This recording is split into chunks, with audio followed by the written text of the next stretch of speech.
Ya, hari ini kita rapat koordinasi pemberdayaan masyarakat diikuti oleh Menteri UMKM, Menteri Koperasi, Menteri Perlindungan Pekerja Migran, Menteri Sosial, Menteri Ekonomi Kreatif, dan Menteri Koperasi. Kemudian Menteri Desa. Berbagai agenda pemberdayaan dimulai dari keinginan agar graduasi masyarakat miskin, mulai dari miskin ekstrim, miskin menjadi berdaya mandiri. Dari sana ada banyak isu-isu yang harus ditangani cepat. Salah satunya data tunggal agar tepat sasaran. Yang kedua, meningkatkan kapasitas usaha kecil menengah dan koperasi dengan memberi kapasitas kemampuan, kemudian bahan baku, holding antar UMKM akan kita lakukan agar usaha besar bersinergi kolaborasi dengan UMKM. Lalu kita juga akan melakukan atas perintah Pak Presiden meningkatkan kapasitas dan kemampuan para pekerja migran yang ke luar negeri.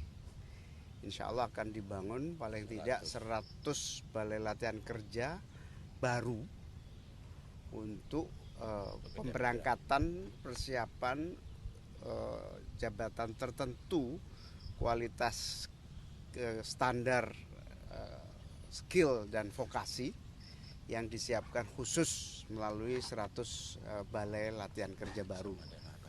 Yang kedua, dalam meningkatkan aksesibilitas untuk pendanaan, pinjaman sekaligus kemudahan finansial para UMKM, kemudian pekerja migran, koperasi, akan ada ekonomi kreatif, akan ada beberapa penanganan membuat semacam simpan pinjam atau kredit murah yang diberikan oleh negara pemerintah, baik melalui dana pinjaman bergulir yang ada di Kementerian Koperasi akan ditambah jumlahnya.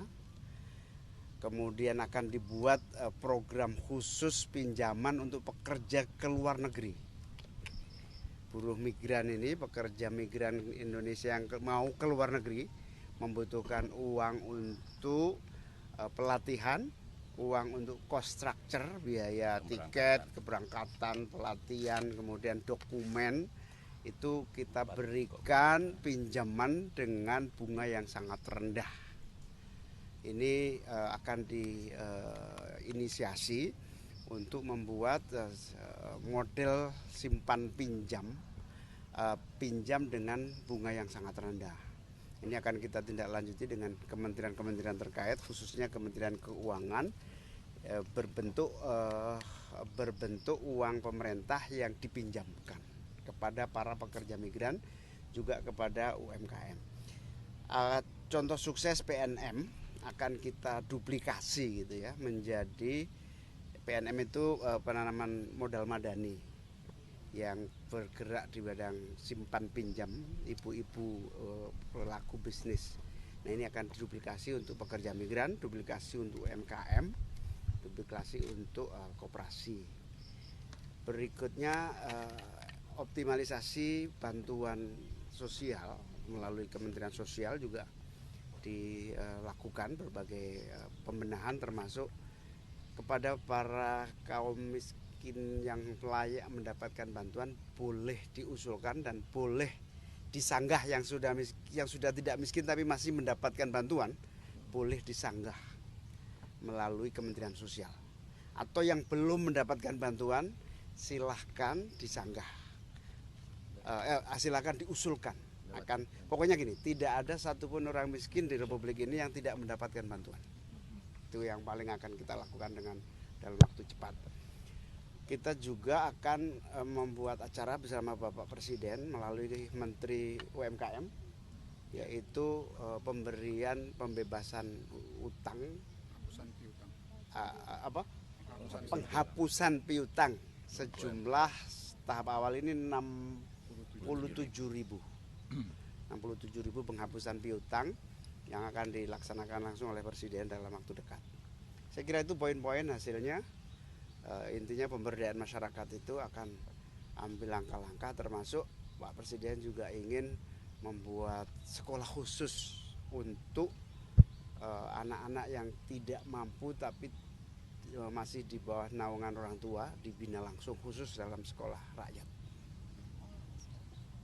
Pak, tadi yang simpan pinjam itu nanti bentuknya koperasi atau kur ya Pak dari BUMN? Ya, karena KUR, PNM, kemudian lembaga bergulir ada, tambah lagi, kita tambah. Tapi itu semakin banyak. Intinya gini, punya pemerintah. Intinya kita ingin menambah akses permodalan dengan bunga rendah. Persiapannya berapa banyak Pak? Berapa triliun mungkin Pak untuk? Ya bisa 20 triliunan total ini. Bentuknya kayak dana abadi pendidikan. Dana abadi pendidikan, dana abadi bergulir.